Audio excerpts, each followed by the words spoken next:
네. 할렐루야. 우리 한번 인사하겠습니다. 주의 이름으로 사랑하고 축복합니다.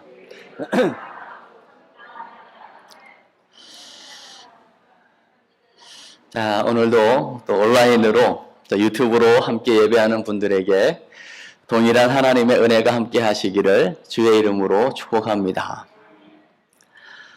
여러분, 예수 믿는 거 혹시 후회하지 않으시죠?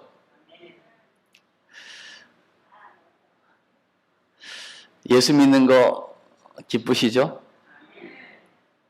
감사하시죠? 저도 교회를 다니다가 은혜를 받은 건 다른 설교가 아니고 예수님이 누구인가를 알고 그 예수님 나와 어떤 관계가 있는가를 깨달은 이후부터 사실은 내 믿음이 생기기 시작했고 믿음이 자라기 시작했고 제가 부족하지만 오늘 여러분 앞에서 말씀을 전할 수 있게 된 것도 사실은 다름 아닌 오직 예수 그리스도의 복음 때문이었습니다. 제가 요즘 창세기를 볼 때마다 너무 놀라운 사실, 너무나 잘 알고 있는 사실이지만 새롭게 깨닫는 부분이 있습니다. 그 6일 창조 가운데 하나님 말씀으로 창조하시잖아요.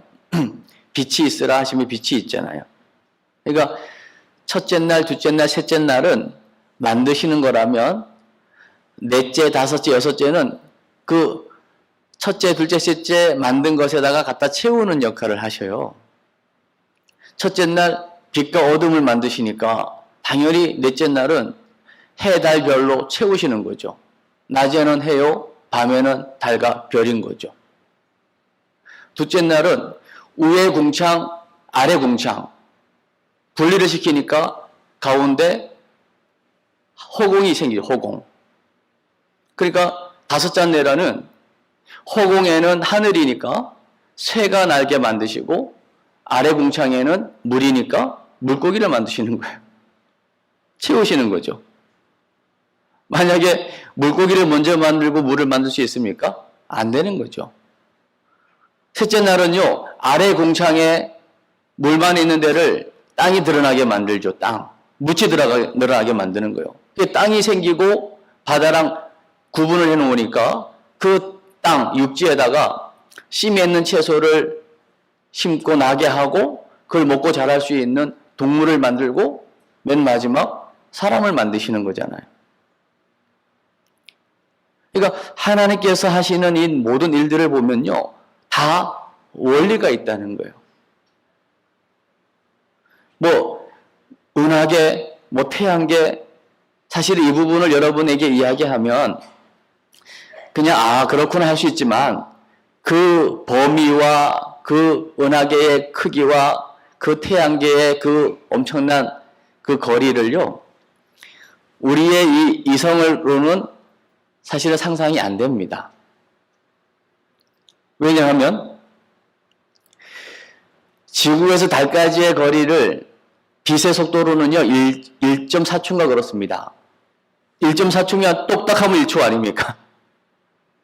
그러니까 빛이 얼마나 빠릅니까? 그 빛의 속도로 태양까지 가려면 8분 이상이 걸린다 해요.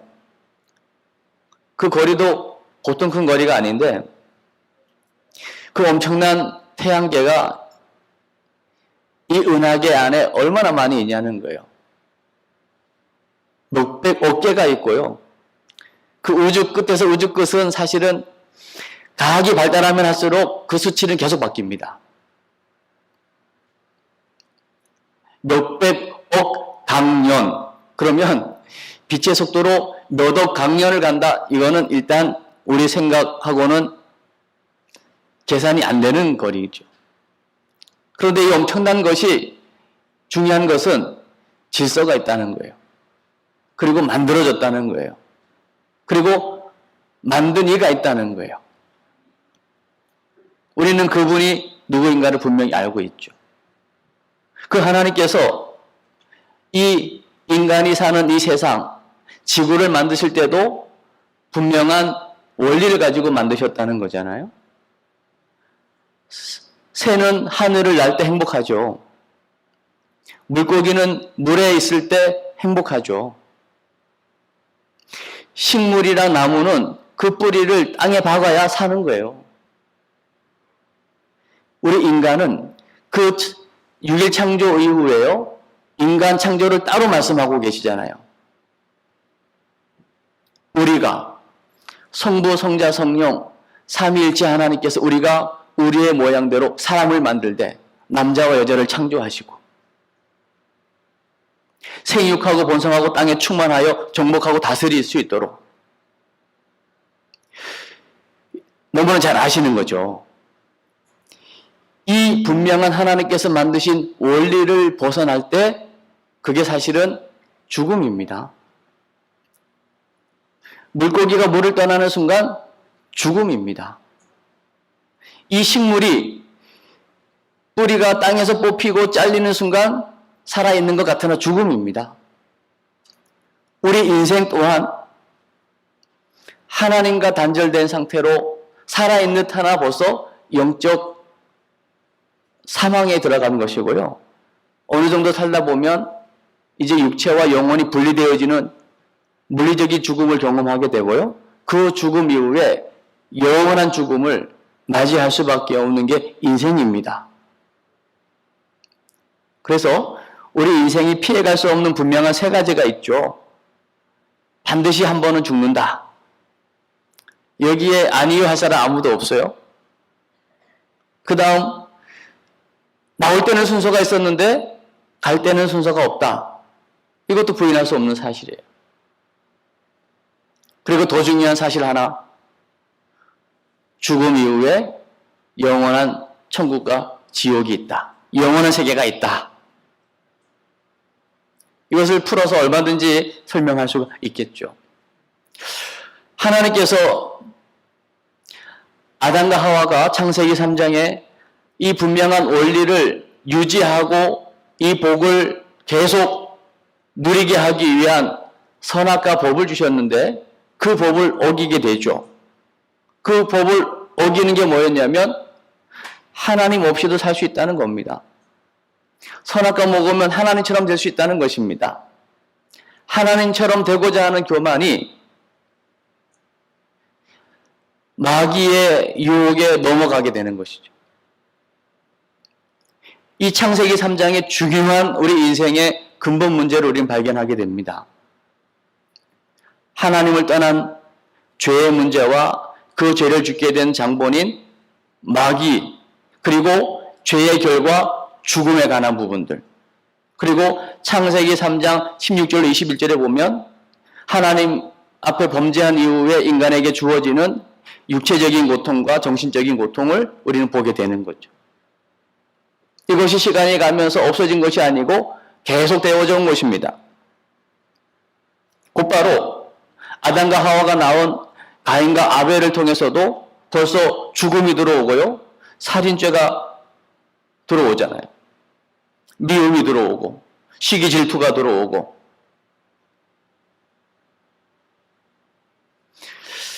하나님께서 이런 인생을 살리기 위한 하나님의 계획을 세우신 것이 뭐냐면 메시아 그리스도를 보내는 것이죠. 그래서 구약은 오실 메시아 그림자만 바라봐도 살게 되는 거예요. 방주를 통해서 오실 메시아 그리스도를 설명하는 거죠. 누구든지 방주 안에 들어오면 산다.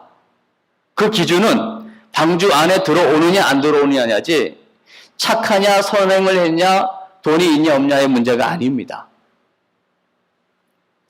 우리가 지금 이 세상 살면서 구원받는 기준이 우리의 율법으로 의를 행하고 착하게 살고 선을 행하고 다른 사람에게 폐를 끼치지 않는 것, 우리의 인간적인 의가 기준이 절대 아닙니다. 복음이 기준이에요. 예수가 기준입니다. 구약의 피제사, 희생 제물을 드려서 죄 없는 흠 없는 짐승에게 우리의 죄를 전가시켜서 짐승을 잡아 죽이는, 피를 제단에 뿌리는 이 피제사를 통해서 오실 메시아를 계속 바라보게 만든 것이고, 그 피제사의 실체이신 예수 그리스도께서 사람의 몸을 입고 이 땅에 오셔서 모든 인류의 죄를 대신 짊어지시고 십자가 희생 제물이 되어 주심으로 단번에 우리 모든 인류의 죄를 담당하셨습니다. 이게 복음이에요. 그래서 예수님께서 사역을 하는 중에 제자들을 데리고 가이사랴 빌립보 지방에 가서 질문합니다. 사람들이 나를 누구라고 하냐? 사람들이 이야기합니다. 세례 요한, 엘리야, 예레미야, 선지자 중에 하나라고 합니다. 많은 교회와 많은 예수 믿는 사람들이요, 지금 세례 요한 같은 일을 하죠. 예수님 하신 일 중에 일부분이니까. 죄송하지만 예수님을 세례 요한으로 알고 있다면 구원하고 상관이 없죠. 엘리야, 능력의 종 아닙니까? 불의 사자 아닙니까? 그러나 예수님을 엘리야로 알면 구원하고 상관없습니다. 신비, 능력은 나타날지 모르지만 신비, 능력 가지고 구원받는 게 아닙니다. 오늘 이제 예레미야를 보게 될 텐데요. 눈물의 선지자, 하나님의 말씀을 받고 하나님의 말씀을 대원할 때에 받아들이지 않는 그 시대 상황 속에서 눈물을 흘릴 수밖에 없었던 예레미야. 예레미야의 모습이 이 시대에 필요합니다. 그러나 예레미야로 알면 구원하고 상관이 없는 거예요. 그때 너희는 나를 누구라 하느냐? 베드로가 이야기하죠. 주는 그리스도시요 살아계신 하나님의 아들입니다. 주는 구약에 오시기로 약속된 메시아 그리스도이십니다. 그분이 오셔야 되는 거예요. 기름 부음 받은 자, 왕 제사장 왕에게 그들을 세울 때 기름을 부었는데 예수님이 바로 참 선지자요 제사장이요 왕이라는 것입니다. 그 삼중직을 예수 그리스도 그분이 단번에 모든 걸 담당하셨다는 것이죠. 십자가를 통해서 죄의 문제를 담당하시고 저주를 담당하시고 죽으시고 사망권세 이기시고 부활하심으로 사단의 일을 멸하시고 지금도 여전히 살아계셔서 통치하시는 만왕의 왕이시고 내가 곧 길이요 진리요 생명이다. 나를 통하지 않고는 아버지께로 갈 자가 없다. 하나님께로 나아가는 유일한 길 예수. 그 예수가 그리스도라고 하는 주는 그리스도시요 살아계신 하나님의 아들이다. 여러분 살아있다는 고백. 하나님은 살아있는 하나님이세요. 그러니까 살아있는 하나님의 아들이니까 당연히 성자 예수님도 하나님이신 거죠. 여러분 개가 새끼를 낳으면 우리는 강아지라고 합니다. 개가 고양이 낳습니까? 개가 낳은 강아지도 결국 개 아닙니까? 사람의 모습으로 이 땅에 오셨지만 하나님의 아들, 사람의 모습으로 오신 그 예수도 곧 하나님이시라는 것입니다. 그 예수가 바로 그리스도라고 하는 것입니다. 이 고백을 주님이 가장 기뻐하셨습니다. 바요나 시몬아 내가 복이 있다. 근데 분명한 사실, 이를 너에게 알게 한 것은 혈육이 아니요 하늘에 계신 내 아버지라고 얘기합니다. 그러니까 여러분 예수를 주로 고백하고 우리가 믿음을 가지게 된 것, 하나님을 예배할 수 있는 것, 이 모든 것이 내 의가 아니고 하나님 주시는 은혜인 줄로 믿습니다. 하나님께서 성령으로 깨닫게 하셨기 때문에 예수를 주로 고백하고 코로나 중에도 지금 하나님을 예배하게 되는 것입니다. 이 모든 것의 분명한 근원이 하나님께로부터 주어졌음을 알 때 우리는 감사할 수밖에 없는 거고, 이 사실을 분명히 알 때 우리는 다른 사람에게 말할 수 있는 것입니다. 아멘. 오늘 마찬가지로요.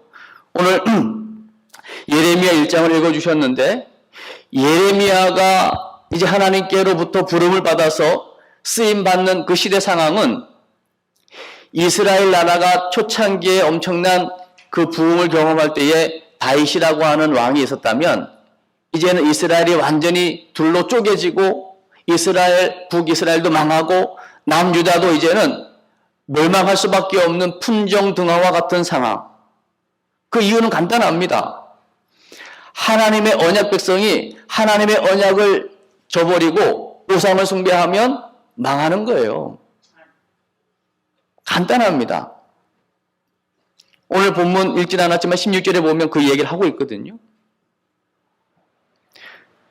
그 당시에 왕이 이제 유대 마지막 때에 그래도 마지막 종교개혁을 단행했던 왕이 요시야라는 왕입니다.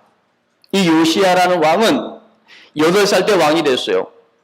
그리고 지금 오늘 본문 읽진 않았지만 1절 보면 그 요시야 왕이 종교개혁을 단행하고 13년째 되던 해에 오늘 예레미야가 하나님의 부름을 받게 됩니다. 그래서 오늘 예레미야 1장은 예레미야의 소명장입니다. 하나님 부르시는 거예요. 그래서 이 예레미야가 쓰임받는 당시가 언제냐면 요시야 왕 13년째니까 8살 때 부름받아서 13년째 되던 해면은 21살 아닙니까? 요시야 왕이. 그 당시 예레미야 나이는 거의 한 20세 정도로 보고 있는 거예요. 그러니까 요시야 왕도 젊고 지금 하나님께 부름받아서 이제 예언자 선지자의 사명을 감당할 예레미야의 나이도 20대. 하나님께서 마지막 때에 젊은 사람들을 세워서 하나님의 일을 하시는 거죠. 그러나 그 왕위는 얼마 가지 못하고요. 요시야, 그 다음에 요아스, 그 다음에 요야긴, 마지막 유다의 왕 시드기야. 이 5명의 왕을 거치면서 예레미야가 쓰임받게 됩니다. 거의 한 40여 년. 그리고 생각해 보세요. 예레미야가 40여 년 쓰임받는 동안에 왕이 5명이나 바뀐다. 얼마나 그 시대 상황이 암울한지를 짐작할 수가 있는 거죠. 그럴 수밖에 없었던 게 지금 이스라엘이라고 하는 나라 밑으로는 강력한 애굽이 있고요. 그 위로는 아수르와 바벨론이 있는 거예요. 그런데 이 애굽은 어떻게든지 저 위에 있는 땅을 더 확장하기 위해서 가려면 당연히 이스라엘을 통과해야 되는 것이고, 그리고 작은 바벨론이 갑자기 급부상해가지고 아수르를 집어삼키고 애굽을 삼키려니까 당연히 이스라엘을 또 통과해야 되고요. 그러니까 이 이스라엘이라는 나라는 진짜 고래 싸움에 새우등 터지는 것처럼 그런 지리적인 위치에 있는 거예요. 그런 시대 상황 가운데 오늘 4절 말씀을 한번 읽도록 하겠습니다. 4절 시작. 여호와의 말씀이 내게 임하니라 이르시되. 오늘 여호와의 말씀이 예레미야에게 그냥 임해버렸어요. 예레미야가 원한 것도 아니고 예레미야가 하나님 말씀을 주십시오라고 한 것도 아닌데 하나님께서 하나님의 그냥 임의대로 예레미야에게 말씀하신 거예요. 여러분, 이게 은혜입니다. 5절 말씀을 보겠습니다. 5절 시작. 내가 너를 모태에 짓기 전에 너를 알았고 내가 배에서 나오기 전에 너를 성별하였고 너를 여러 나라의 선지자로 세웠노라 하시기로. 아멘. 오늘 하나님께서 아무것도 할 수 없다 하는 이 예레미야 일상 속에 갑자기 하나님께서 임하셨는데 말씀으로 임하시면서 하시는 말씀이 예레미야야, 나는 너가 엄마 아빠가 결혼해가지고 정자 난자가 합쳐져서 너가 착상되기 이전에 내가 너를 지었어. 여러분, 이게 말이 됩니까? 아직 씨가 심기기도 전에 하나님은 알고 있다는 겁니다. 이게 뭘 의미하는 겁니까? 하나님은 계획하신다는 거예요. 이 이스라엘의 마지막 이 하나님의 언약을 어기고 우상숭배로 멸망해야 되는 시대 상황에 하나님께서 누구를 보낼까? 하나님은 이미 그 엄마의 모태에 생기기 이전에 예레미야를 통하여 하실 놀라운 일을 계획하시고 지으셨다는 겁니다. 그리고 엄마 뱃속에서 나오기 전에 이미 성별했다는 거예요. 구별했다는 거예요. 그리고 여러 나라의 선지자로 세울 것을 말씀하고 계세요. 아멘. 이게 하나님의 방법이십니다. 오늘 이 예배 가운데 오늘 이 말씀이 여러분에게 깨달아지는 은혜가 있길 바랍니다. 오늘 이 말씀이 깨달아질 때에 이 시대 상황이랑 지금의 시대 상황이랑 별 다르지 않을 거라고 생각을 해요. 영적으로 볼 때. 그렇다면 오늘 이 말씀이 여러분에게 깨달아지는 순간 여러분은 오늘 하나님의 말씀을 받은 예레미야처럼 이 시대에 쓰임받는 인생을 살게 될 거예요. 아멘. 오늘 하나님께서 이 말씀을 하실 때에 예레미야의 반응이 하나 딱 나옵니다. 6절 말씀 보겠습니다. 6절 시작. 내가 이르되 슬프도소이다. 주 여호와여 보소서 나는 아이라 말할 줄을 알지 못하나이다 하니. 하나님께서 말씀하시고 하나님께서 내가 너를 계획 가운데 지었고 알고 있고 너를 성별했다. 너를 여러 나라의 선지자로 내가 보낼 거다. 세웠다. 하나님께서 말씀하셨는데 예레미야의 반응은 슬픕니다. 나는 아이입니다. 나는 말을 잘 할 줄 모릅니다. 누가 하시겠다는 건데요? 하나님이 하시겠다는 것인데 예레미야는 지금 뭐를 보고 있는 겁니까? 자기를 보고 있는 거예요. 여러분 잘 보세요. 사실 저도 목회자지만 이 부분이 가장 저에게는 어려운 부분이기도 한데 그러나 오늘 이 예배 가운데 오늘 이 부분 여러분에게 좀 뛰어넘는 시간 되시기 바랍니다. 많은 사람들이요.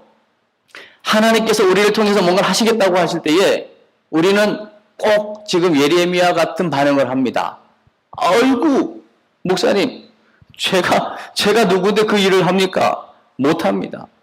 말 못합니다. 아이고 눈이 나빠서 못합니다.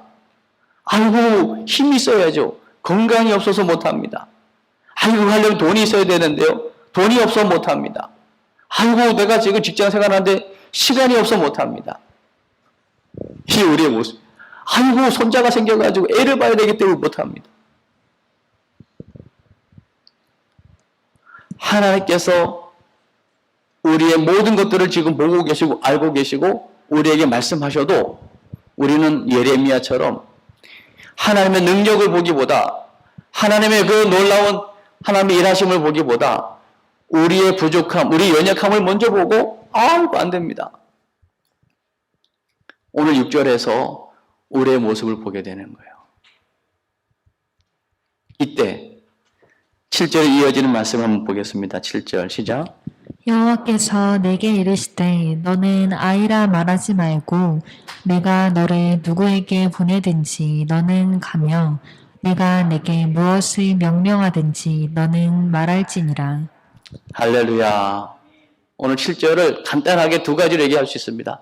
너는 어디든지 내가 보내면 가라! 고! 가라. 그리고 뭘 맡기든지 너는 말해. 가게 하고 말하게 하는 그 주체가 누구라는 겁니까? 하나님이라는 거예요. 내가 보내는 거고 내가 가서 할 말을 내가 줄 거야. 그러니까 오늘 5절에서 여러 나라의 선지자로 보낸다 할 때에 이 선지자는 사실 하나님의 말씀, 하나님의 목소리를 듣는 사람이면서 하나님의 가슴을 느끼는 사람이거든요. 그리고 히브리어로 이 선지자의 뜻이 나비인데 이 나비라고 하는 뜻은 여호와의 말씀을 맡은 자입니다. 대언자예요, 대언자. 우리나라 말로 정확하게 얘기하면 대언자입니다. 대언자는 자기 말을 하는 게 아닙니다. 어디 가면은 누가 대언자가 대변해주자, 대변. 대변이 뭡니까? 누군가의 이야기를 내가 대신 이야기해 준 게 대변 아닙니까? 거기에 내 말이 들어가면 안 되는 거죠. 대통령의 대사로 각 나라의 대사관이 있지 않습니까? 대통령이 할 말을 대사관이 대신해 주는 거 아닙니까? 거기에 자기 말이 들어가면 안 되죠. 오늘 하나님께서 널 어디로 보내든지 너는 가라. 너에게 무슨 말을 시키든지 너는 말하라고 얘기하는 거예요. 여기에는 하나님께서 분명히 주권을 가지고 함께 하시겠다는 약속을 하고 있는 겁니다. 아멘. 오늘 제가 일부러가 아니라 오늘 말씀의 제목을 천명이다. 말 그대로 하늘의 명령이다. 오늘 하나님의 명령으로 이 말씀을 받게 되시기 바랍니다. 아멘. 하나님이 하시겠다 하면 우리가 할 수 있는 것은요, 아멘 하면 됩니다. 그러면 그분이 일하실 거예요. 모세야, 내가 너를 통해서 이스라엘 민족, 저 노예로 있는 이스라엘 내 민족을 해방시키고 싶다. 아이고 하나님, 내가 누구 간데 갑니까? 나 입이 뻣뻣한 거 아시나요? 통합니까?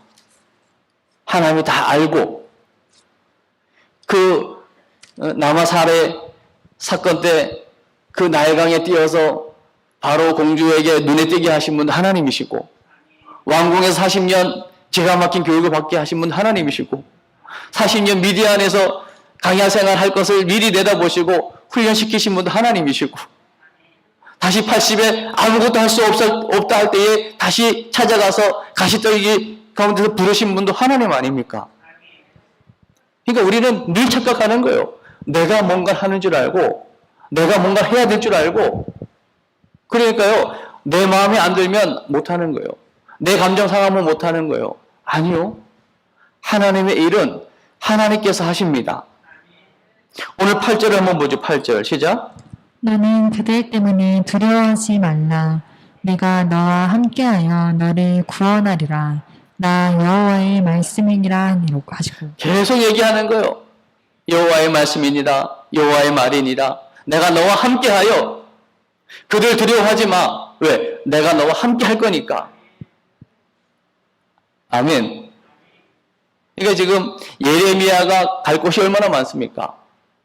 블레셋, 바벨론, 에돔, 모압, 애굽, 그 이스라엘 그 인근 전 지역에 선지자로 파송되어서 앞으로 되어질 일들을 예언해야 되는 거예요. 예언도 아닙니다. 하나님께서 주시는 말씀을 그대로 뱉어내는 일을 해야 되는 거예요. 반드시 되어질 일입니다. 그런데 이 반드시 되어질 일이지만 사람들의 습성은요, 예레미야의 말을 듣기보다는 그 당시 상황의 현실적인 말을 듣기가 쉬운 거죠. 예루살렘이 무너진다고 하니 그걸 좋아할 사람이 누가 있겠어요? 70년 바벨론 포로가 되는 것이 하나님의 뜻이라고 말하니 거기에 아멘하고 순종한 사람이 누가 있겠어요? 아무래도 강력한 애굽이 좋지. 새로 생겨난 바벨론, 거기에 우리가 바벨론 해야 된다? 안 믿어지는 겁니다. 또 안 믿어지는 것보다 믿기가 싫은 겁니다. 철저하게 우리의 감정인 거죠. 우리는 기억해야 됩니다. 우리는 하나님의 말씀을 따라가야 합니다. 여러분, 말씀을 신뢰하게 되시기 바랍니다. 오늘 9절 말씀 보겠습니다. 9절 시작.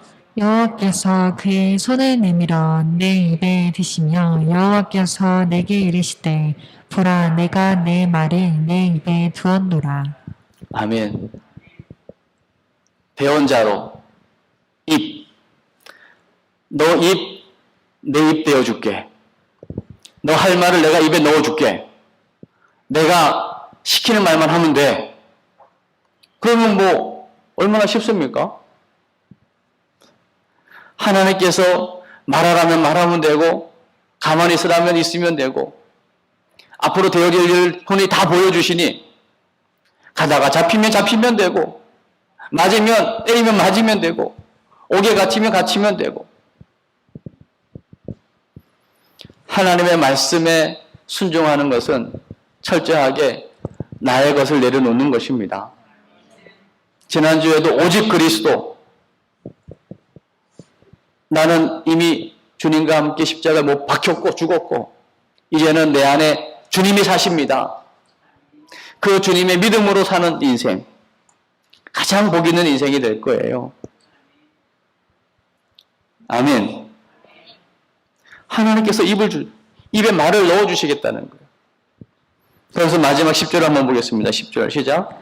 보라, 내가 오늘 너를 여러 나라와 여러 왕국 위에 세워 내가 그것들을 뽑고 파괴하며 파멸하고 넘어뜨리며 건설하고 심게 하였느니라 하시니라.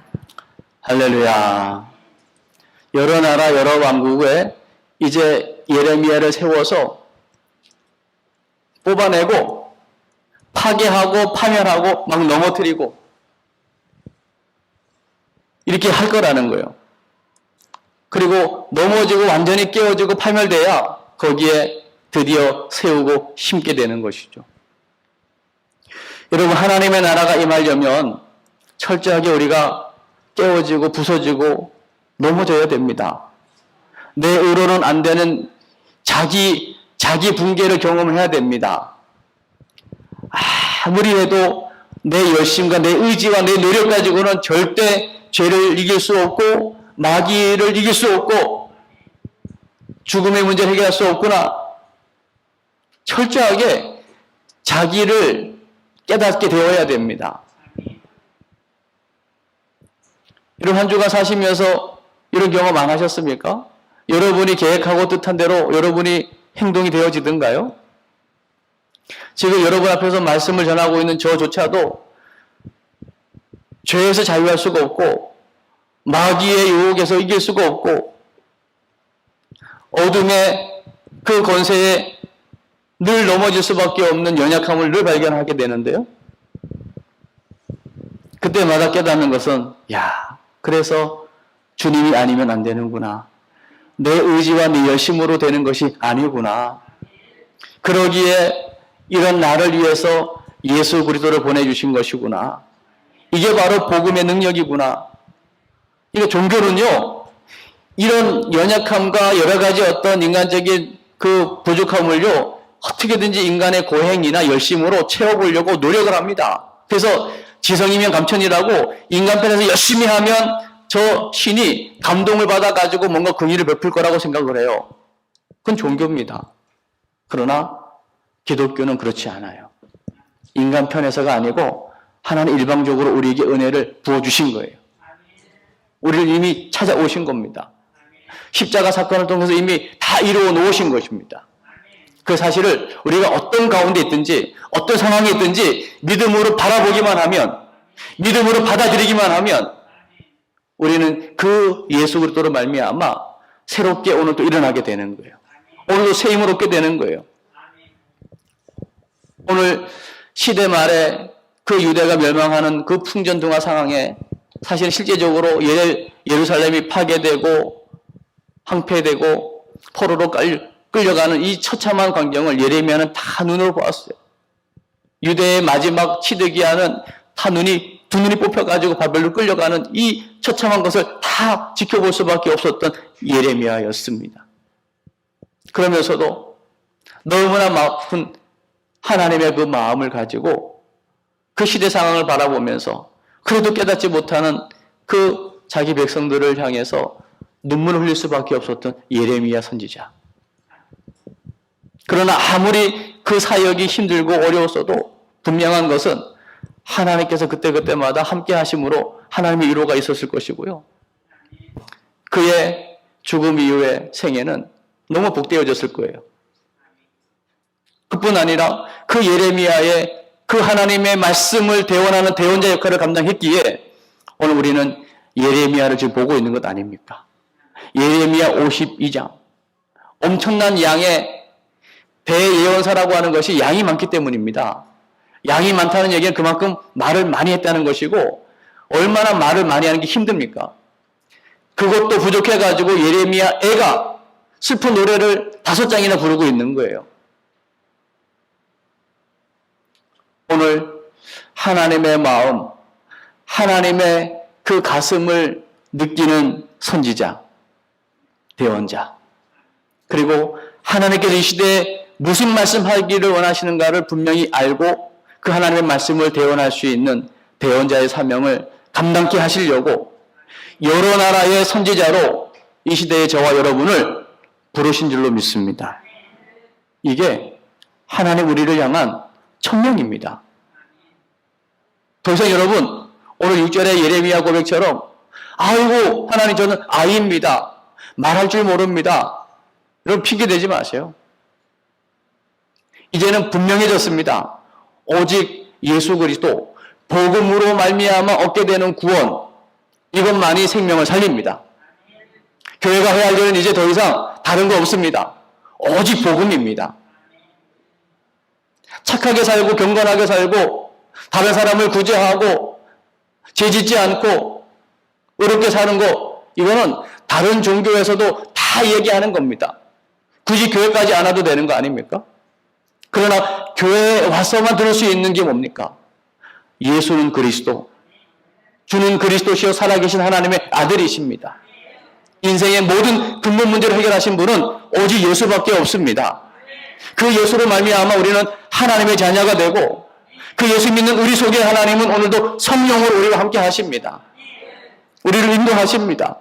그 예수 이름으로 기도할 때에 하나님 역사하십니다. 이 사명 감당할 때에 여러분은 지금 오송에 있고 궁평에 있는 것 같지만 이것이 분명하게 자기 정체성으로 깨달아질 때에 하나님은 예레미야를 통하여 그 시대에 여러 나라 왕국의 선지자로 세워서 뽑아내고 파괴하고 파멸하고 넘어뜨리고 그리고 건설하고 심게 한 일을 감당하셨던 것처럼 오늘 이 복음이 분명해질 때에 여러분을 통하여 여러분이 만나는 영혼이 무너지게 될 겁니다. 하나님의 계획은 이 땅에 하나님의 나라가 임하는 거잖아요. 여러분, 내 심령에 하나님의 나라가 임하려면 어떻게 해야 됩니까? 내가 깨져야 돼요. 인간 조직이 깨져야 됩니다. 제가 학생 시절에요. 예수님 죄인을 위해 오셨다는데 안 믿어지더라고요. 이 어린 나이에도 제가 어떤 마음이 있었냐면 교만함이 있었어요. 아이 나 정도만 살면 이 나라 괜찮지. 내가 뭐 죄를 졌어, 사람을 죽였어, 도둑질을 했어. 아주 윤리적이고 도덕적인 죄. 그걸 지금 생각하고 있는. 아니요. 예수가 어떤 분인가를 알고요. 예수 만난 이후에 내가 나를 보니까 와 얼마나 그게 교만한 생각이고 목사 안수 받고 지금까지 오면서 내가 이 땅에 사는 동안 나는 절대 죄와 상관없을 수가 없구나. 내 생각, 내 모든 삶이 죄 덩어리구나. 죄 자체구나. 악 자체구나. 우리는 보는 거, 생각하는 거 이게 다 늘 부정적이고 악하잖아요. 그래서 하나님께서 우리를 찾아오신 거구나. 복음을 주신 거구나. 그래서 그때마다 오직 예수 그리스도. 그때마다 하나님 주시는 영적인 힘을 얻게 되는 것이죠. 또 여러분, 죄를 안 지려고 노력하지 마세요. 어렵게 살려고도 노력하지 마세요. 그냥 여러분 매 순간순간 주님을 모시고 사세요. 주님을 주인으로 모시고 고백하세요. 그러면 여러분의 의로 되어지는 것이 아니고 여러분의 노력이 아니라 여러분이 늘 고백하는 그 주님으로 말미암아 그 주님께서 여러분의 삶을 이끌어 가실 겁니다. 아멘. 오늘 이 예레미야 말씀을 하늘의 명령, 천명으로 받으시고 더 이상 나는 못합니다. 나는 안 됩니다. 시간이 없습니다. 돈이 없습니다. 건강이 없습니다. 난 부족합니다. 말 못합니다. 핑계대지 마시고 하나님 우리와 함께 하셔서 우리를 통해서 하신다고 하시는 이 복음을 증거하여 하나님 나라가 세워지고 확장되어지는 이 일에 여러분 삶의 현장에서 아름답게 귀하게 쓰임받는 축복의 통로 되시기를 주의 이름으로 축복합니다. 하나님 아버지, 오늘 예레미야의 말씀을 통해서 우리의 모습을 발견하게 하시고 그러나 예레미야가 하는 것이 아니고 계속해서 하나님 편에서 내가 너와 함께 내가 너의 입에 말을 주어 내가 너를 통하여 끊임없이 주어는 하나님이셨습니다. 하나님께서 하십니다. 이 시대가 아무리 어둡고 아무래도 하나님께서는 오늘 예레미야처럼 하나님의 말씀에 아멘 순종하는 그 하나님의 사람을 통하여 얼마든지 놀라운 일을 행하시는 분이신 것을 믿습니다. 시대 말에 우리 궁평교회와 궁평 가족들이 하나님의 천명의 아멘으로 받고 순종하여 우리 궁평교회를 통하여 이 지역에 하나님의 나라가 임하는 일에 귀하게 쓰임받는 세계 선교에 쓰임받는 복된 교회, 복된 성도 되게 해 주옵소서. 예수님의 이름으로 기도합니다. 아멘.